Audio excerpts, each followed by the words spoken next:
Good to have you guys back. All right, guys, welcome to back to Comics on Cannabis, where we talk everything from cannabis, sports, movies, anything pop culture.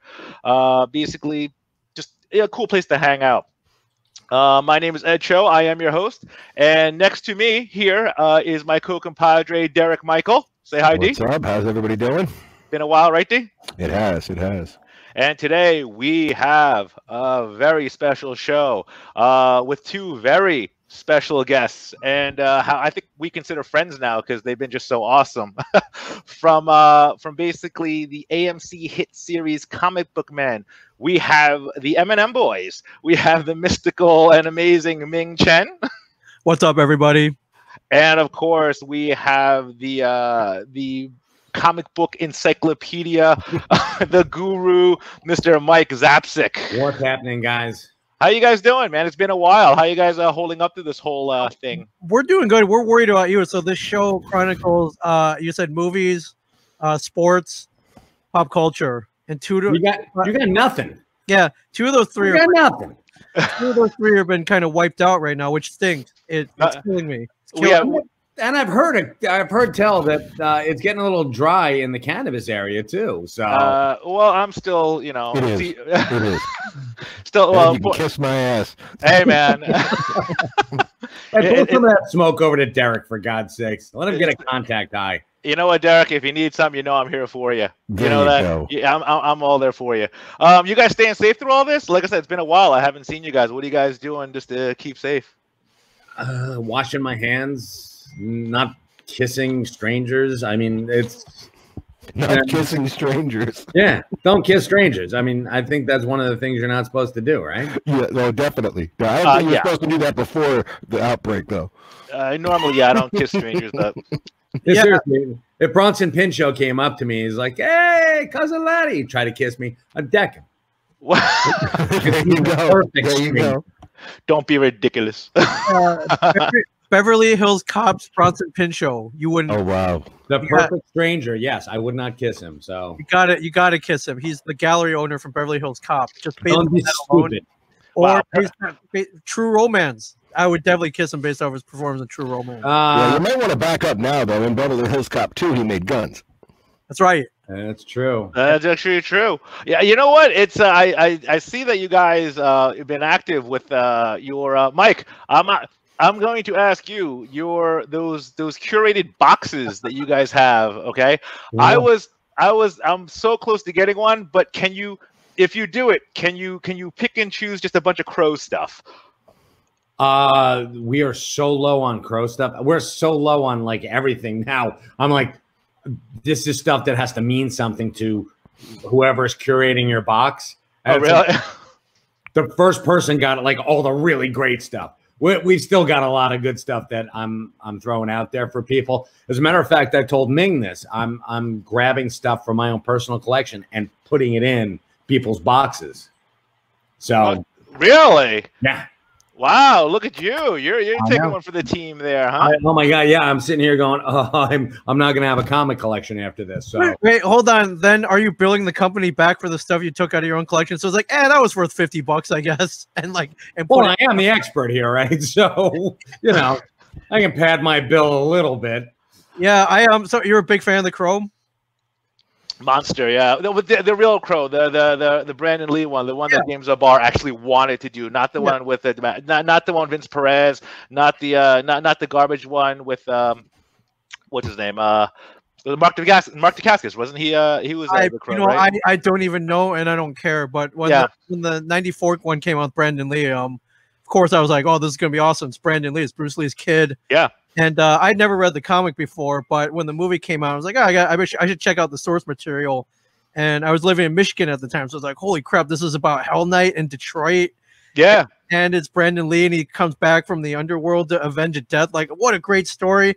And I kept reading, and I was like, all right, the guy who wrote it, James O'Barr, his fiance got killed by a drunk driver, and he was in a dark place, and he wrote The Crow. Like, what a great story. And the movie was awesome.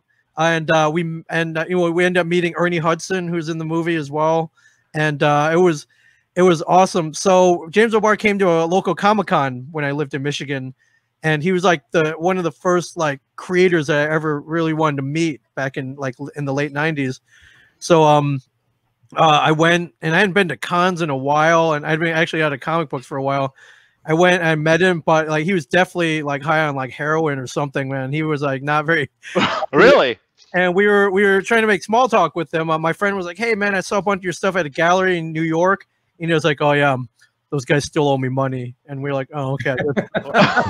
Conversation's not going where I wanted to. So I was like, "Okay, you know, he's a weird dude, but whatever." So didn't really think much about that again until about a year ago.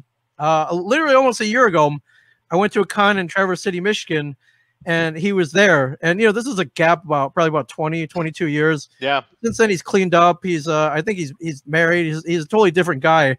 And lo and behold, 22 years later, I'm sitting next to him at an Outback Steakhouse eating steak and potatoes with him and just talking about comic books or whatever. And like, he's a really cool dude. I was like, this is what, like, life is weird, man, is my point. Like, you never know what'll happen. I think they're doing more Crow stuff, and I think he's getting back involved. And he's been doing a lot of stuff, and he's still kind of that cynical guy.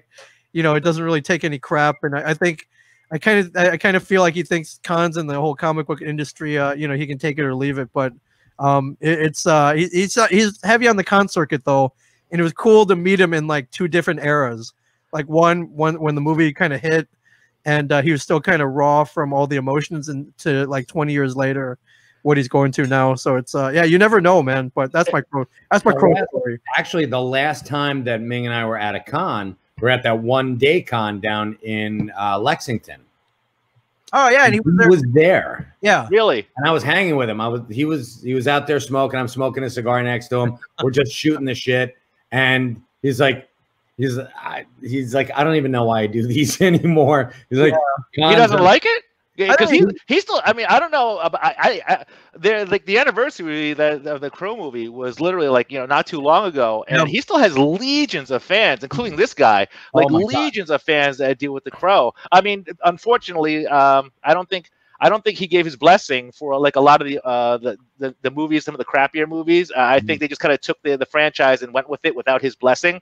But I mean, he still has legion. Any real fan that read the comic book, or whether you're a Ben Lee fan, that's the guy. You know what I'm saying? It's like the fact that if I could have a cigar or meet him, that would be amazing. The fact that you guys did it is I'm incredibly jealous. Yes, and you should be. He's a really, really cool guy. I wasn't eating steak with him, Ming. But we were just sitting there, and he did. He's like, I don't know why I do these. He's like, yeah, I do. I do it for as a matter of fact, he said it. I do it for the fans. He's like, I don't need this money. I'm like, can I have some? You don't need it. Why did you throw it at me? When he goes to the Comic Cons, are there still? Do you guys notice still a huge huge line waiting to get his autograph? And really, that's good to hear. Oh, that's great. That's great to hear. And he's rebooting the Crow. I mean, You'd be one of the first people in line, Ed. Derek even know. I'm just a monster Crow fan. How many times have you dressed up like the Crow for Halloween? You know what? I actually won. And just at night when you're alone. That was just yesterday. 65 times. You know what? I actually won. I actually won a Halloween contest dressed up as the Crow, and it was funny. There were 3 other Crows that were there, and I won. And the reason I won was because and this other guy really looked good. He looked great, but the reason I won is because one of the judges came up to me and he was like, "Well, we noticed you had the ring. You had her ring. Yeah." And he was like, "It's that detail, I guess." And I was like, "Really? That's what did it?" He goes, "Yeah." He was like, "You're the only one that had the ring. Everyone dressed up in the leather, and one guy had a guitar, but I had the ring." So yeah, that I guess the little things matter, right? Oh yeah, absolutely. You gotta go with the details for sure. It's all about the details, man. But one of the dudes was like, "All right, can I change my costume to Edward Scissorhands?" They're like, "Nah." First of all, you know what? I would love to be an Edward. There's where is it? There's a Tim. I went with the ex. There was a Tim Burton. I don't even know if Tim Burton even allows it, but there is a restaurant in New York City where it's all Tim Burton movies, and they look amazing. Like I took pictures with like Edward Scissorhands. It was amazing, and I think the underlying story is that I don't think Tim Burton even knows it exists. Like I think they're doing it illegally. Yeah, it's called the Beetle House, and there it is. Yeah. There's one in LA now too, which I went to back in November, and it's pretty incredible what they've done. So yeah, before you go in, you have to chant Beetlejuice's name 3 times, and he appears and leads you into the bar, and they have performances in there. It's a pretty cool place for sure. Tim Burton know that it exists? I mean, so here's the thing: like Tim Burton always seems what's the word I'm looking for? Pretentious. Yeah. Say. So he'll probably claim that he doesn't know it exists or he doesn't care. Right. But he does. Years ago, Tim Burton had a quote. I think Kevin had Kevin do he did a Planet of the Apes scene in Jay and Silent Bob Strike Back, where he put it in a comic book, and Tim Burton was like, "Oh, I would never read a comic book, and if I did, it would certainly not be one written by Kevin Smith." And meanwhile, I was like, wait a minute, what about Batman? Wait, was he kidding? Was he joking? Was he serious? Or was he kidding? Because with him, you never know. No, with him, he's pretty pretentious. Yeah. Really? Yeah. Would you guys really? Because I heard that. I would just taken that consent that he knows who you guys. You know, why would you even say something like that? You know, you would think that he's just kidding. Yeah, Tim Burton being Tim Burton. Yeah, so you never read Batman before you made Batman? Like, get out of here! Of course, you know. Way to go, buddy. And of course he probably went and read what Kevin wrote just to see it. And he probably, there's no doubt he read all that. Of course he reads comic books. Or somebody read it for him. Wait, so the inside story here is, does Tim Burton not like Kevin Smith? Is this something that I just don't know? I don't think they've met, but I would think that Tim Burton would consider Kevin Smith too lowbrow for him. That I think too lowbrow. Too low. That's to me that's awful. That's awful. I mean, I love Tim Burton. I love his movies, but come on, you got to respect all kinds of filmmaking. No. Of course. You always get those people who think they're better than others. Look at Scorsese and the Marvel movies. Yeah, that's true. Or De Niro and Pacino, the way they act towards each other, they hated each other. Yeah, that's actually very that is true. There's always going to be competition in Hollywood, right? Somebody always wants to be on top, correct? Or a power bottom, yeah. Or a power bottom. Well done, guys. Hey, here's the reason I actually wanted you guys on this very special episode. On this very special episode was this. So as I'm quarantined, or as you guys are quarantined, I don't know if you guys are drinking more, but I have been drinking. I have been smoking. And some of the great things I've been doing is smoking, getting high, and then watching some great stoner movies. Like some of the great stoner movies. I mean, you could throw off. Totally being productive. You're talking about Pineapple Express. What else? I mean, any of the Kevin Smith movies. Any of the Kevin Clerks. Yeah, it was Clerks. What's the one? The Dazed and Confused. You know what I'm saying? Like you guys know, right? I mean, what else is there? There's. Harold and Kumar. There's Half Baked. Any Cheech and Chong movie. Oh yeah, Cheech and Chong movie. Fast Times at Ridgemont High. Oh, there it is. Fast Times. Yeah, that's classic. Fast Times is amazing. Harold and Kumar is always a fun one. Harold and Kumar. Oh, the Fast Times is funny. Schindler's List. I'm sorry. Schindler's List. Schindler's List. Mike. Followed by Cheech and Chong. You got to throw it in there. But here's the thing. Really sad, man. What was I thinking? Yeah, it was that. You know what, Mike? When I get off this podcast, I'm gonna spark one up and gotta watch Schindler's List. That's just wow. Burn. Wow. On Cannabis. Wow. Gonna do it for you. But here's what ended up happening. So I was really high and I was slipping to the channels, whatever. And I was like, I don't know. I was thinking I have a podcast for a while. So let me watch episodes of Comic Book Men. Okay. Now, once again, you can go through Cheech and Chong films. You can go through all this other stuff. But I don't think anyone, or if they ever have experienced watching your show, right, really high, because some of you guys creep up with some crazy shit, like stuff that sneaks up on you. And you know what? For what it's worth, for everyone that's listening and or watching, whatever, that lived under a rock and don't know Comic Book Men, can you guys kind of give me a heads up, where it started, what it's about, and then we'll move from there, just so people have an idea, just coming from you guys? Comic Book Men is a wacky look at what happens at Kevin's comic book store, located in Red Bank, New Jersey, and it just happens to star me and Mike, as long as the two guys we've known for many, many years, Walt Flanagan and Brian Johnson. And yeah, at the heart of it, all we did was rip off Pawn Stars, that TV show Pawn Stars. But instead of like old documents and cars or whatever crap they bring in over there, we focused on vintage toys and comic books, which Mike and I will tell you is way more fun if you're going to make a TV show. Hell yeah. And, who the hell cares about a vintage musket from 1903 that was owned by somebody's grandmother? Yeah, and you find out that no, it wasn't. It was actually filled with booze. Yeah, nobody cares. But if someone brings in the first appearance of Wolverine, you care about that. Oh, we care about that. Oh, yeah. If someone brings in an Evel Knievel stunt cycle, you care about that. Damn straight we do. Somebody brings in a G.I. Joe aircraft carrier, you definitely care about that. Yeah.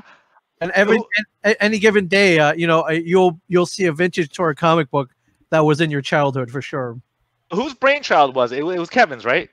It was Kevin's, but not like where he woke up and was like, "Oh my god, I got a great idea for a TV show." So after The Walking Dead hit, and AMC was a network that had Walking Dead, they're like, "Whoa, this is based on a comic book." And well, obviously we have comic book fans are probably watching this. We want more comic book fans to watch it. We want to keep those comic book fans watching it. How do we keep the comic book fans? Let's make another comic book themed TV show. And wow, so this was like a show and a promotion all in one.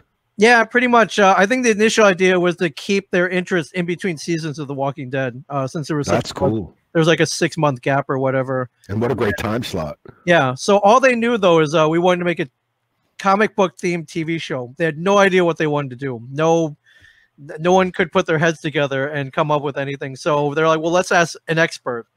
Let's talk to Kevin. He's kind of, when you say the word geek, like you go to Kevin Smith, and they're like, hey, you want to work on a comic book themed TV show for us? And he was kind of like, no, not really. And then they were kind of like, well, if you were to work on a comic book themed TV show, what would you do? And he was the one that was like, you know what, that show Pawn Stars, you should just rip that off, put it into a comic book store, and then have people bring in or sell stuff across the counter with a bunch of like wacky dudes. And they're like, all right, congratulations, you just created a TV show. Yeah, you're an executive producer. Good job. Yeah. Now let's get to work on this. And as they started to develop it, they found out Kevin had a comic book shop, so it was like, all right, we'll shoot a pilot there. And they're like, all right, we need to shoot guys at the store working. What do we do? Do we waste money hiring actors? And Kevin was like, no. I got 4 guys. You don't even have to pay them. They'll do it for free, just for the purposes of putting together like a pilot, just to see, so the network could see if it would work or not. And we happened to be the guys that were there already. Did you guys even want to do it?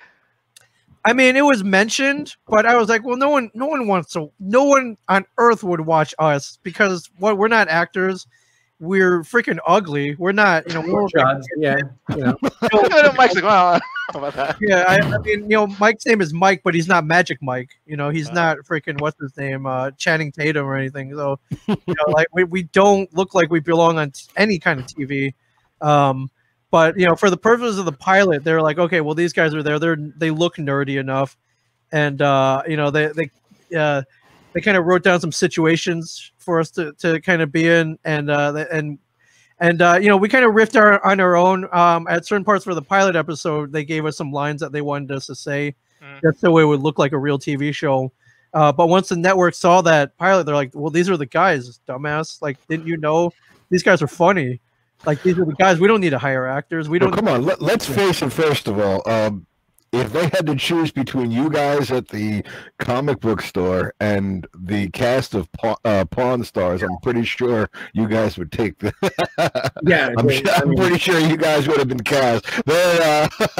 Not for John. No, what's his name? Chumley. What's his name? Chumley. Come on. Yeah, and he's not even Asian. Yeah, he's not even Asian. Yeah, It's not Chumlee. It's Chumlee. It's like, dude, and I think he tries to be Asian, but he's not. It's like, yeah, and actually, if you want to watch that pilot episode they shot, you can. Somebody uploaded it. Somebody found it, uploaded it up on YouTube. I think I saw it. Yeah, I saw that. You know, the difference between you guys and Pawn Stars, I think, is that Walt really doesn't lowball that crazy as what's his name does. Like that guy is just ridiculous. Like you could have something that's worth 50,000. Tell you what, I'll give you 2,500. Like Walt doesn't give you $5. Like Walt doesn't go that. Like Walt is not that bad. You know, right? I mean, that's there's the big difference right there. Yeah. Although. I mean, I think at the store, Mike will tell you, we've always been very fair. Like, if something came in and was worth 20 grand, like, and they didn't know it, like, Mike would never be like, "I'll give you $100 for this." No. We hook them up with if it's worth like 20,000, we hook them up with like an auction house, right? Because Kevin's not going to be like, "Hey, I'll sign whatever checks you want, Mike. Here you go." It doesn't work like that. We have to work within a budget, and if we think we can turn around and sell it, we'll give up to like half of what it's worth. Which the Pawn Stars, they're like, I'll give you a quarter of what it's worth, which sometimes works, sometimes doesn't. So right, yeah. With you guys, like I said, just some of the stuff that you guys have done is just it's amusing in its own right. But when you're watching it high. You get a lot of questions, man. Like a lot of weird questions you guys have.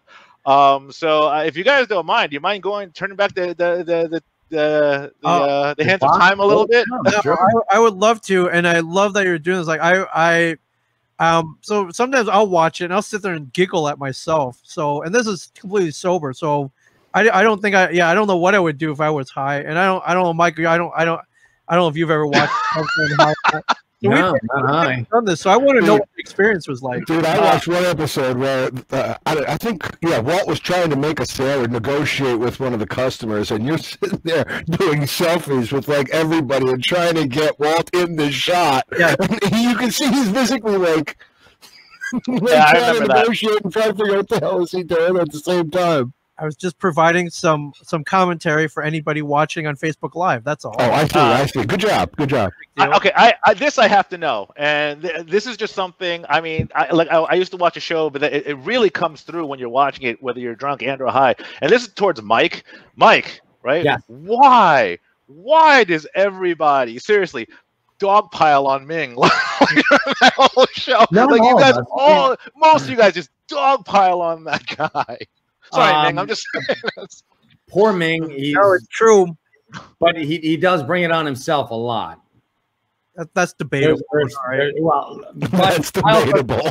And I've also taken some shots because of Ming, so and we're like the natural pairing because it's like Brian and Walt always get thrown together because Brian always has that snide comment. Oh, Of course he does, because that's all he's good for. Ming did win a thumb wrestling contest with the Addiction, right? Yeah, man. And I won. So I know. I saw. One of the few things I did win.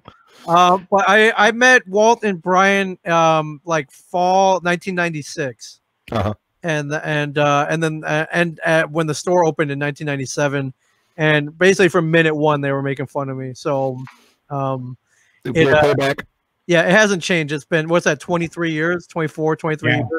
Yeah, if anything, it's probably gotten worse at this point because now they know me. But even back then, when they didn't really know me, yeah, they couldn't help but start making fun of me. So it's well, obviously it worked. You know what I'm saying? It worked for the show for what, 8 seasons, 9 seasons, right? 7 seasons, but yeah. 7 seasons, yeah. So, hey, quick, some of the stuff that I just remember, and when like things like you guys would like ask questions, and I would be like, I want to answer. I remember in one of the episodes, you guys are gonna remember all of them. It's not like that SNL. Oh, you remember when you did this? You guys are all gonna remember. So if I do that, I apologize. I'll agree with you that it was. But Walt asked you guys, basically the greatest drag race you could ever have. You know what I'm saying? It was the greatest drag, and then I think Ming said the DeLorean, which obviously is not fair, but it's a great choice. You know, the DeLorean is great.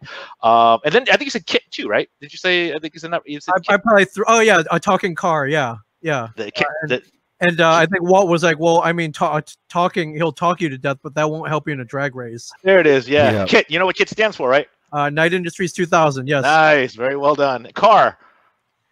Oh, I don't know what CAR stands for. Remember KARR? Yeah, I don't know what that stands for though. Nah, I mean, you know, I forgot too. That's what if I remember his name was CAR. Remember That's a great the evil. Remember the evil KIT, right? The evil kid, and then there was Goliath. Well, that was the truck, right?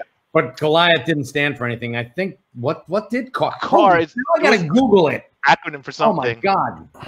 But I thought. Look, I stumped the comic book man. All right, CAR stands for Night Automated Roving Robot, which doesn't really make sense.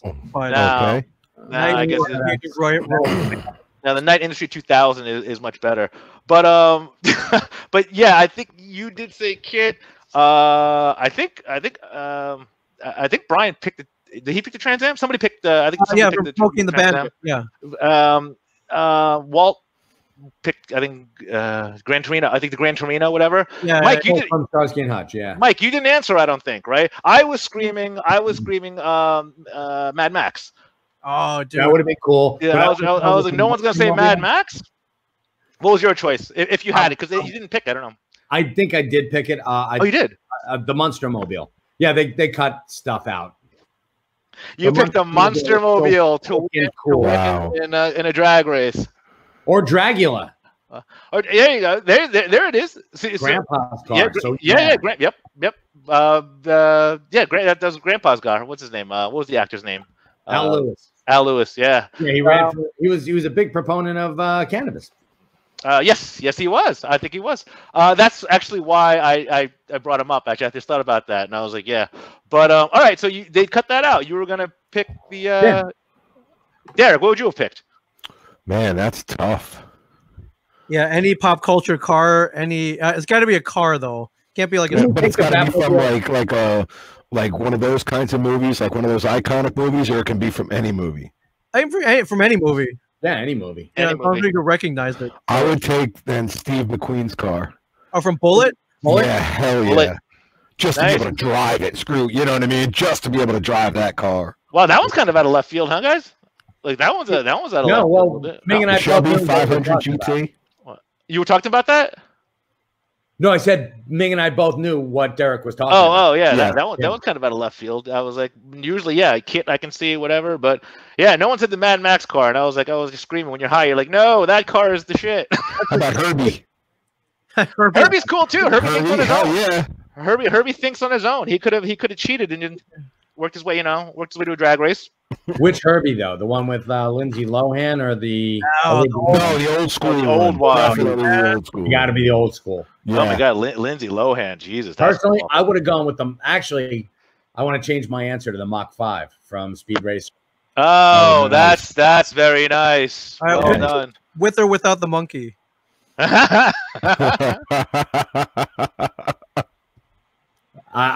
want to try it both ways. Okay, fair enough. If I was going to have a monkey, it would be Any Which Way But Loose. Yeah, of course. Left turn, Clyde. That's right. Boom. All right. Actually, so I'm sorry. I'm trying to think which monkey I would want. Yeah, right. I'd want the Space Ghost monkey. The Space Ghost monkey. That monkey was the shit because it could turn invisible.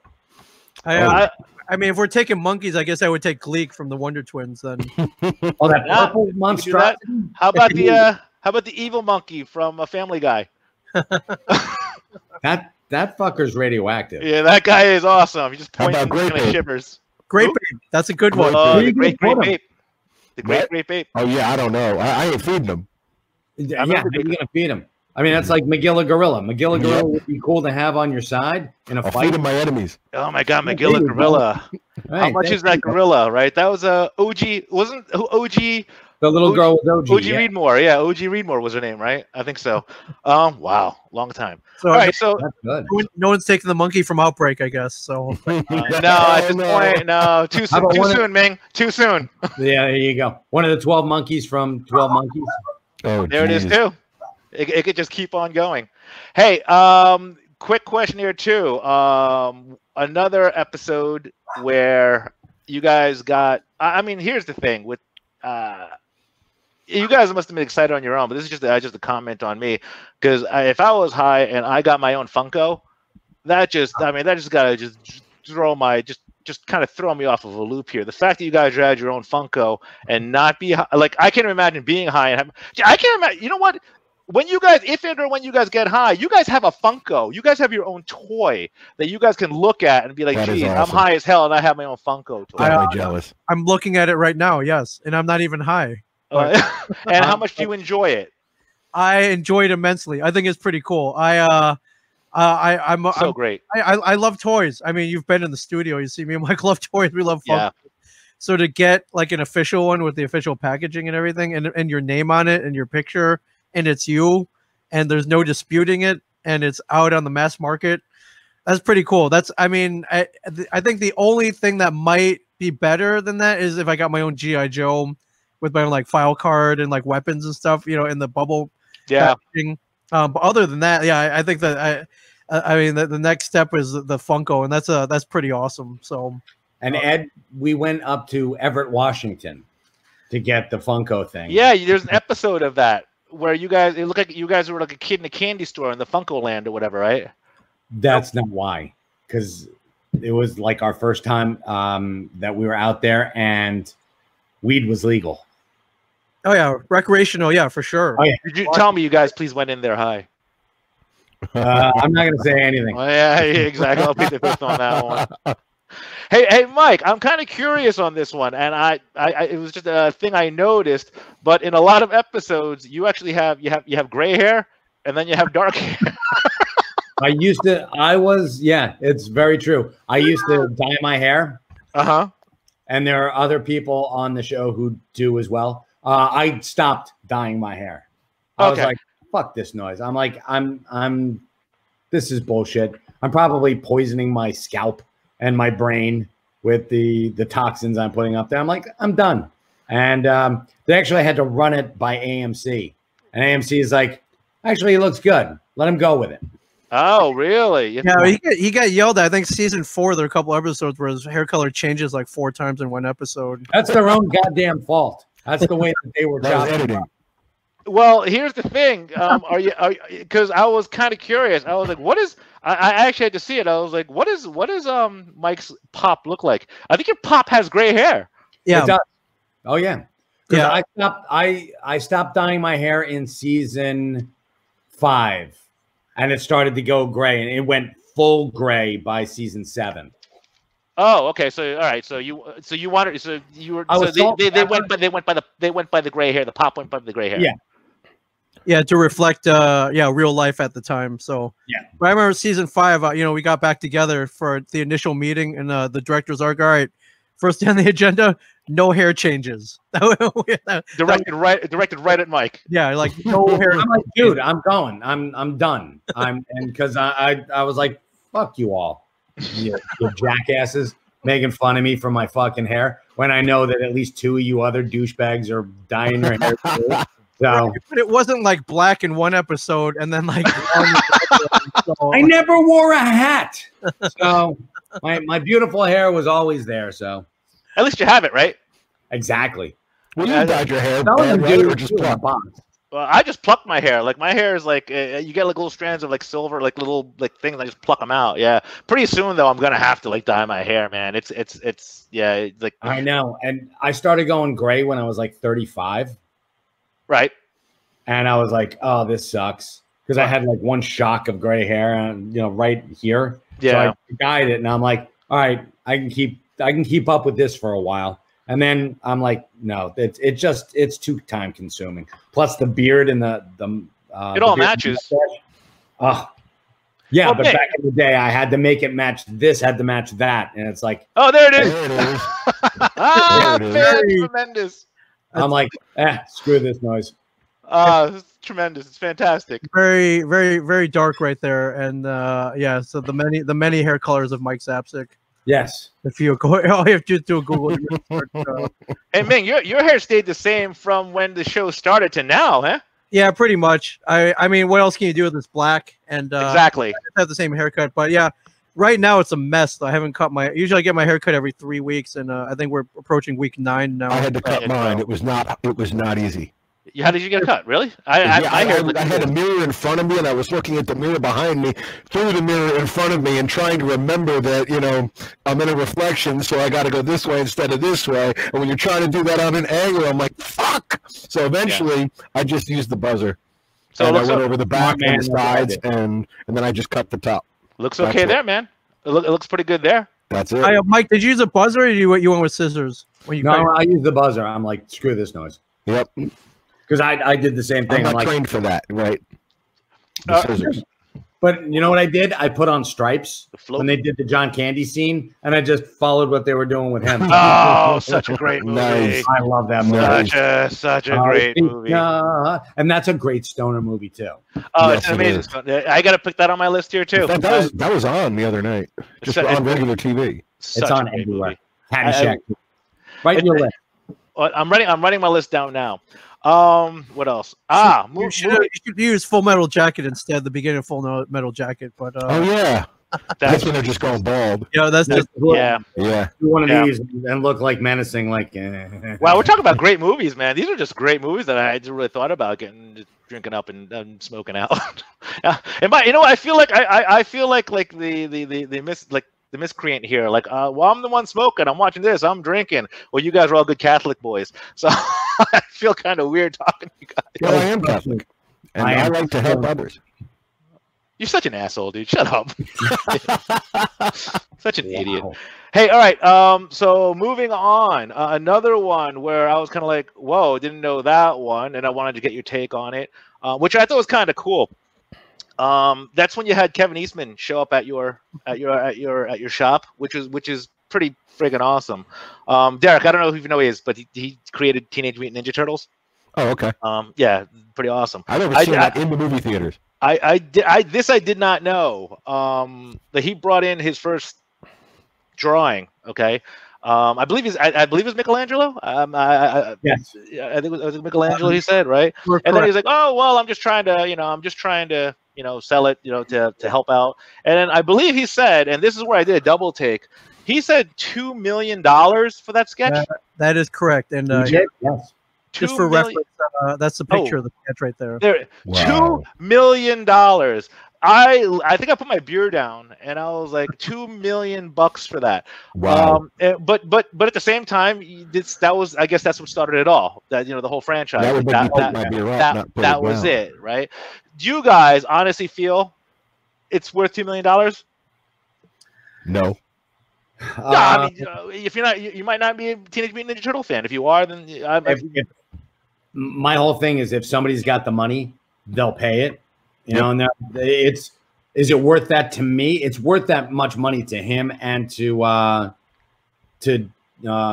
John Laird. Absolutely. Peter Laird. Yeah. I'm sorry, which one? Peter Laird. Peter. I'm sorry. Laird, John Laird, the distillery. That's why. So Peter, it's worth that much to them. Well, obviously they're gazillionaires because of it. How do you put a price tag on that? And that was their very first thing that they did. Absolutely is. It's worth as much somebody is willing to pay for it. But exactly, $2 million. I mean, I guess the fact you had it. So you guys just being a part of the show and you guys being a whole part of that pop culture thing. I'm really kind of curious. Did you guys honestly think? I don't know if you're gonna. Did you guys honestly think it would be worth $2 million at the auction house? Bam, $2 million. I didn't know. I mean, I'm a pretty big Teenage Mutant Ninja Turtles fan, or so I thought. I've met people who are way obsessed with Teenage Mutant Ninja Turtles. If you go on Netflix and watch that TV show, The Toys That Made Us, there's a Teenage Mutant Ninja Turtles episode, and they chronicle. I think there are 6 fans that they literally have everything. And I think if one of them had the means, had $2 million, they would pay it for this. So I'm a pretty big fan, but this is the drawing that launched the whole franchise. So would you pay $2 million for the first sketch of Wolverine? Obviously somebody would, or any of the Marvel characters. The first sketch of Spider-Man with that very first sketch, and you could back that up, and it's been documented, and the creator can verify it. I mean, I wouldn't even know what that was worth. That's probably worth way more. Yeah, for Spider-Man. Yeah. Oh my God. Yeah, I think it's definitely up there for $2 million. That being said, I don't think he's sold it yet, so I think it's still on the market. So the franchise itself, I mean, must have generated at least a couple with a B, right? Hundreds or billions, right? Yeah, at least $8 billion. Yeah, Wow. Really, that much? yeah. Between the toys, the movies, Amazing. the cartoons, and then they keep doing them. They've done them for 20 or 30, some almost 30. Yeah, 30 years, 30 almost Right. 35 years. Yeah, and then all the merchandise, and then they keep doing it. They keep doing a version. It's okay. Then they're doing more. I don't think it'll ever die. I think it's kind of cool though that I loved him when I was a kid, and then my kids love him now. So I think that's pretty cool. But yeah, definitely over $1 billion at this point.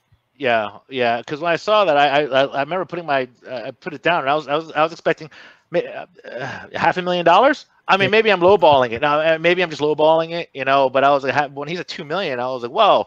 And then I don't think, and he was there, so obviously you guys aren't going to be like 2 million. What the hell?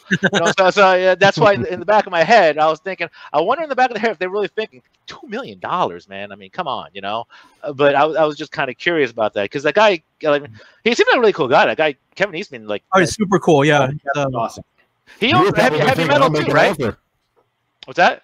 You were probably thinking I'll make an offer till you heard the price or not. Yeah, not. I'm not sure, right? He owns heavy metal, right? He owned heavy metal, right? A long time ago, yes. He owned heavy metal about 3 or 4 years ago and sold it off. Right. Yeah, I think he lost a ton of money doing that too, if I'm not mistaken. So I think he took a hit on that one. Just so you guys know, shout out to my boy Pete Bregman. His trapdoor maker comic book is now with heavy metal. So yeah. So we know pretty happy about that. Continuing going down memory lane. I hope you guys don't mind. I'm bringing up some they're all great memories. I mean, there wasn't, there very rarely was there a bad story or a bad memory. Right. Quick question, Ernie Hudson. I have to know, and this is just the inside scoop, right? I have to know. And you know what upset me again with Ernie Hudson? You guys, yes, he's an original OG Ghostbuster, and that's why everyone's gonna love the guy. And the Crow, right? I liked him because of the Crow. He was the cop in the Crow, He was also in, I think he was in Hand That Rocks the Cradle. Yep. He was in that. He was. That was a great role, by the way. He was that slow. He was the painter, right? He was amazing. Yeah. It was that. But I have to know. All right. Was that really Walt's idea? Did somebody really put that in his head? Was that something that somebody said, hey, you know what? AMC, come on. Was AMC like, you know what? I got a great idea. We're going to trick kids into. Nope. This was 100%. No. Yeah. I think as far back as season 1, they're like, okay, well, you guys should come up with some ideas of stuff we could do on the show. And I put together some ideas, but then I read his, and his were like, this is awesome. Like his Walt's ideas were like, oh my god, these are great ideas. Mine didn't even touch his. Mine was like, oh, we should we should go to a Comic-Con or something. They're very pedestrian. I thought his were next level though, and one of them was we should grab a truck, an old ice cream truck, and turn it into a comics mobile where we drive around and try to sell comics to kids. And then, of course, they would get mad at us that we don't have. And I think he wanted it to end where like the kids like beat us up or they throw rocks at the truck as we drive away. But that didn't happen when we were kids, when all that scare was around against, people in vans. Remember, there were all these kids that got kidnapped in like the 80s and like people driving around in vans. And now you got a guy that's like, yeah, we don't have any ice cream. My first thought would be, okay. Yeah. I'm getting the flock. Inherently, it's not a bad idea. If you can't make it to the comic store, then we'll bring the store to you. It's a great idea in theory. But not if you want ice cream music. Not if you want ice cream, no. And not if the ice cream truck has all the markings of an ice cream truck, which it did. It was a Mr. Softy truck, and then the kids get mad at you. But what that actually boiled down to is we made Ernie Hudson drive around in an ice cream truck. Yeah. The greatest line was like, "Did you ever think you'd be doing this?" He's like, "I never thought I would ever have to." That is a great line. Thank God, he's a good sport. He's a good sport. Although he was just great. He was an awesome guy to have on. He was so much fun, and he's a hell of an actor and a really, really. He's a good sport and funny as hell.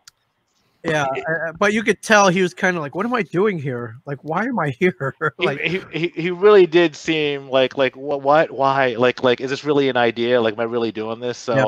I mean, he signed on for it, which is pretty cool, you know. But you guys did a lot of cool stuff. Yeah, I think one of the cool things that I was jealous of, I was just watching, and I was like, man, these guys got to do all these cool things. You guys got to be Kiss. Yep. You know, you guys got to. They saw you guys not only dressed up as Kid, you met Gene Simmons, Yep. right? And this I had no idea when I saw it, which I thought was cool. Like the actual blood is in the comic book. Yep. Like their blood is mixed in the red part of the comic book. Which I thought was just amazing. I think Ming was Peter Criss. I believe you were Paul Stanley. I was a poor child. That's right.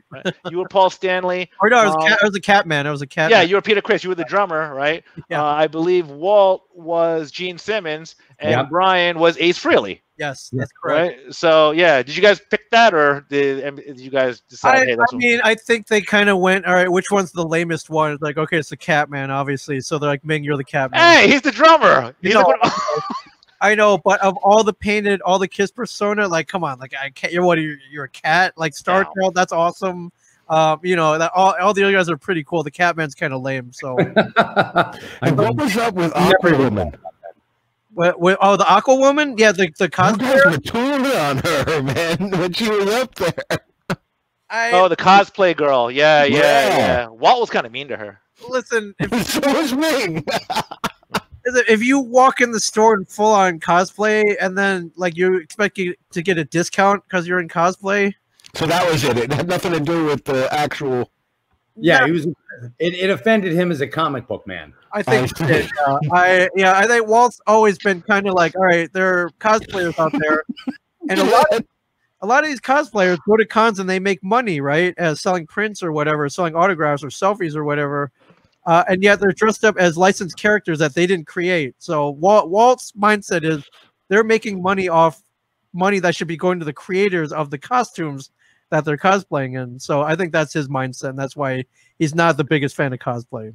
I see. What Mike just said, which is why it made me laugh. He was like, "Well, you were not to the comic book men," which was, I just thought it was really funny. Is when Ming I'm sorry, when you wanted to just know the pricing of things, and that woman brought that Star Wars. Remember, she brought the Star Wars, and then Walt's like, "What do you think it's worth?" And you're like, "Well, in great condition, it's like $200 or something, but in this condition, it'll be like 70." Yeah. And she's like, "Okay." And then Walt's like, "Yeah, well, I don't want to buy it." And then you're like, "What do I do?"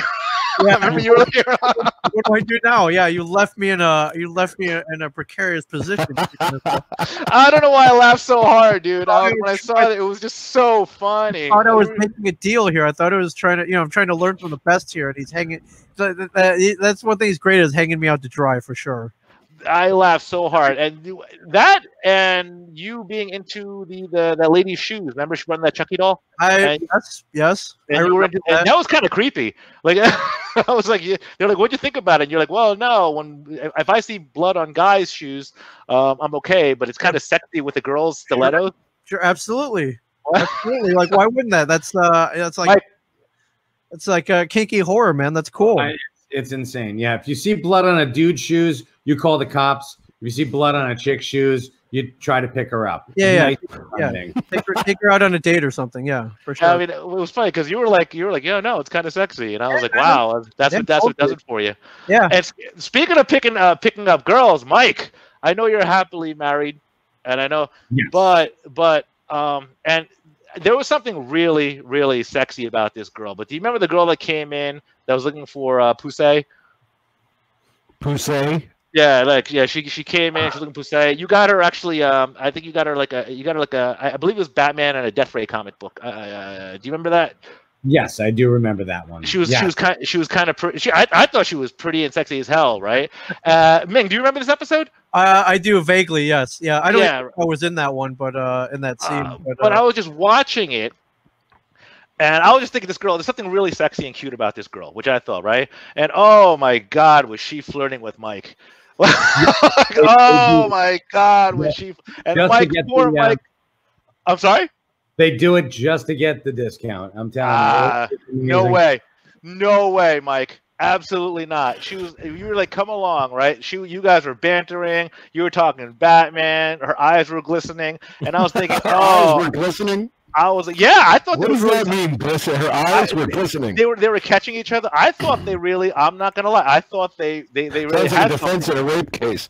You're I know you're happily married and stuff, but there was something. Don't tell my wife that. She will never let me go back to the stash again. Sorry, didn't see anything. Her eyes were glistening, Your Honor.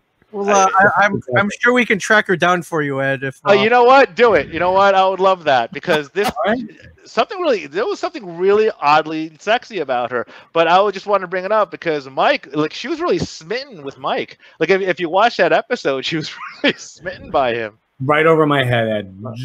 Oh, Ming, do you remember this episode? I believe my hair was black at the time, so it might have been the hair. It might have been the hair. Could have been the hair, or it could have been your knowledge. Yeah, for sure.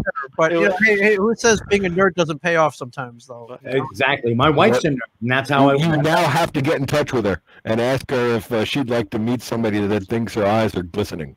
No, none of her eyes were glistening. Like, their eyes were glistening, like they were looking at each other. Oh, you think Mike played a role in this? Oh, you're saying that I was leading her on. No, that's what I heard. There was something there. If you watch, look. If you we made a connection, is what you're saying. If you watch the episode, I don't know if you guys just I forgot what season it was, but watch the episode and you'll see it. I have Amazon Prime. I can watch. There was something totally there, and it's funny because Mike, something totally there. With Mike, it's funny because in the episode you're so even keel. like Mike is just, he's like, seriously, he's like the calmest water. Nothing really ever phases you, you know. The only thing that ever phased you, the only thing that I saw, and I don't know if I'm right or wrong about this, Ming, but if there's another time, please share a story. But the only time I saw you get a little phased is when Ming dressed up when you guys did the wedding. Yeah, when you were. Yeah, oh yeah, he was pissed about that. You were Reed Richards, right? And you were Susan Storm, right? And it was all out of good. Oh my God! By the way, Ming, you were just, what the heck with what was that, man? Oh, that looked pretty good. You thought wrong. That was. I respectfully disagree. That was something else, but that was the first time. I think the only time in Comic Book Men I think I saw you get razzled, Mike. Like, it seems like you really got annoyed. Well, actually, there's a behind the scenes kind of thing that went on with that. Absolutely. That was season 2, and season 2, the producers, it's been well documented, they sucked. They were such assholes, and they were trying to put words in our mouths all the time, trying to make, these guys thought that they could make Brian Johnson funny. And it's like, how dare they? Yeah, what's wrong with you? Just listen to some of the stuff that's going on, and but they would try to get him to say things different ways, and it's like, stop. So it was supposed to be. We went to the auction, and the winner was going to have to. The winner gets to sit there and watch the losers get married. And unbeknownst to us, they rigged it, the producers, where Rob Bruce, and we knew eventually that we were probably going to lose, but Rob Bruce came in and he was like such a toad. It's just like, oh, this is worth this. You know, we're like, you're out of your freaking mind. You know, this is worth this. This is worth that. And so they cut it so Rob was right. But Rob wasn't right. We actually, if we didn't tie, we might have beaten them. So that's my thing. So Rob Bruce. So you were pissed because you didn't think you lost. That's one of the reasons. Second reason, they wanted us to do it right after. They wanted to do the wedding right after we had spent all day at the auction. Right. They wanted to do another 2 hours. They wanted me and Ming to get married in our street clothes. Look at Mike. Look how mad he is. But you don't look so happy yourself there, buddy. Mike, were you posing or were you really that pissed? No, he looked pretty. But here's the thing, Ed. They didn't get us these. We had to go out and get our crew to get us Wow. This is something else. uniforms. Actually, the costumes. They wanted us to do it in our street clothes. Which there's no funny there. Right. Exactly. It was absolutely horrible. Plus, it wasn't going to be a spectacle. There were nobody was invited to the wedding. They didn't have anything in the background. None of that stuff was planned. So there were producers that were producing. And it's like, you people suck. And that's why I was pissed. That and Rob Bruce's, just horrible. So that's really that was really the impetus behind it. It wasn't like the kiss that you had, and you're like, all right, that's enough. So you were just in a bad mood, just in general, not because like Oh yeah. Oh my God. They were awful producers. They didn't do a good job, and they almost fucked it up for us. So, but the four of us were like, no, we're not doing it right now. You're gonna get people in here. You're gonna get, if we're doing this, we're doing it right. Get us costumes. Get us get us, people invited to the wedding, and get us a wedding cake, for God's sake. Make it a production, yeah. Yes. Yeah. Instead of just like a slapdash thing that looks horrible and is sort of making fun of two guys getting married. It was funny. I mean, it was funny. The end product ended up being really great. I think it was a pretty memorable moment in those 7 seasons for sure. I mean, it sneaks up on you. Not my greatest moment, not one that I want to remember per se, but so thank you, Ed. Yeah, so be it. Sorry about that. Well, Ming is kind of weird because you guys have all these great things at your show. When Dean Cain came by for the Superman thing, Ming looked like Raggedy Ann. Why did you wear that wig, man? It's the only red thing I could find. So yeah, I thought it got red hair. Like when you said, I didn't know who you were until you said Jimmy Olsen. I had no clue who you were. I had the camera. I wore a Superman's best friend, Jimmy Olsen. No, all right. Well, I was like, oh, Raggedy, and you look great as Bizarro. Just so you know, man. The Bizarro was really the Kryptonite thing was very original. Yeah, I'll give that. And then of course, the word for it. Yeah, it was a very original. Then Jarrell was I guess that was original. Too, yeah. You know what I'm saying? How was Dean Cain? Was he a sweet guy? He seems like a really nice guy. Dean's awesome. Just a really, really great guy. Does he know Kevin? He knows Kevin Smith, right? It seemed like in the episode that he knew who he was, no? I think he knows who he is. I don't think they knew each other. Did they, Ming? I don't think so. I don't think that. Maybe they'd met once or twice. I don't think they hung out or anything like that. So, yeah, he just came down because we were celebrating Superman. So that that was pretty cool. And yeah, I just found out when they were shooting Space Jam, they built that Jordan Dome for him. Yeah. And they would just play basketball. And I heard Dean Cain was always there playing basketball with those guys. I was like, man, what a cool, like that. Those years when he was on Lois and Clark, Adventures of Lois and Clark, must have been like freaking awesome. Because he was like, all right, I'm here. I'm gonna go play basketball with Michael Jordan. Like what? That was Terry Hatcher days. Yeah, exactly. Yeah. Dude, those were I actually didn't mind that. It was on ABC, right? I actually didn't mind that show. I thought that show was great. Pretty good. Yeah. It was just it was a different take on it also. I thought it was amazing. Yeah, and he was real and she was spectacular. Yeah. I thought it was yeah, as far as Superman was concerned, I really loved that stuff. But guys, thank you so much for like letting me embarrass you and talk about the past of Comic Book Men, because like I said, when you're high, some of that stuff really just jumps in there. Like if some of my friends or family will say, hey, you know what, if you're going to watch something, Pineapple Express or anything, right? I was like, you know what, do yourselves a favor and watch Comic Book Men, guys. It really is going to creep up on you. Yeah, you're like a PSA for us. That's awesome. Maybe we should market this more to stoners, and then maybe we'll be able to come back. So you know what, I'm telling you right now, it creeps up on you. Like, I'm not gonna lie, like I don't know how I felt when I saw you guys got married. I was like, what the fuck am I watching? I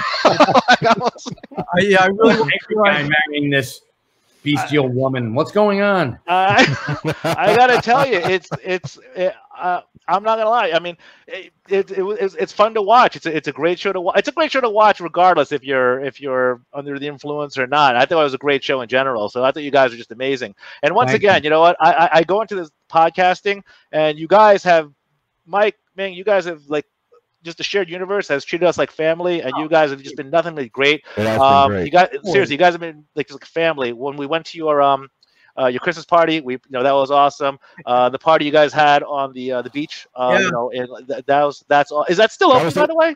Well, I mean, it's not technically not closed, so I don't Yeah. I don't know. I mean, before all this hit, we were supposed to be out of there at the end of March, and they haven't told us to get out yet. So Because I want to podcast here one more time. before yeah, we get out. I have a feeling no one's really looking at beachfront real estate right now with Yeah. certain. So we could be there all summer. Who knows? You know, Don't know. Yeah, That'd be sweet. that would be amazing. if they let us stay, we'll stay. If we have to get out, we'll get out. But you know, we had 2.5 really great months over there, and that I'll never forget. So we'll see what happens. Though It was a lot. The last studio show we did was down there. It was that one, yeah, with Ricky. Yeah. And it was just great stuff, and then all this stuff happened. But Yeah, with Ramsey. That's right. with Ricky. But I'm just saying though, you guys have just been absolutely great in the launch of our podcast. Our Instagram now is at over 1,700 followers nice at this point, right? Yeah. So or organic stuff, which is people liking our stuff, and the emails that we're getting now on our website. You know what I'm saying? So you guys helped launch that, and we want to continue to grow with that. Through my technology, as you can see, it kind of put a halt, but we're gonna kind of really ramp it up. And you guys have been a big part of it, so we just want to say thank you for that. What you guys are offering as far as the shared universe and just being really good guys in helping out guys that wanted to podcast to becoming something bigger and better. So appreciate it. You got it, man. We love it. We You love guys it. are awesome. So You guys are family. you guys are amazing. So guys, there it is. So on Comics on Cannabis, we had the great Ming Chen, the fantastic Mike Zapcic, my cohort Derek Michael, and of course me, guys. Comics on Cannabis. Until next time, thanks for listening and or watching, and we are out. See you guys. Stay safe. Awesome. All right. Derek, take care. You too.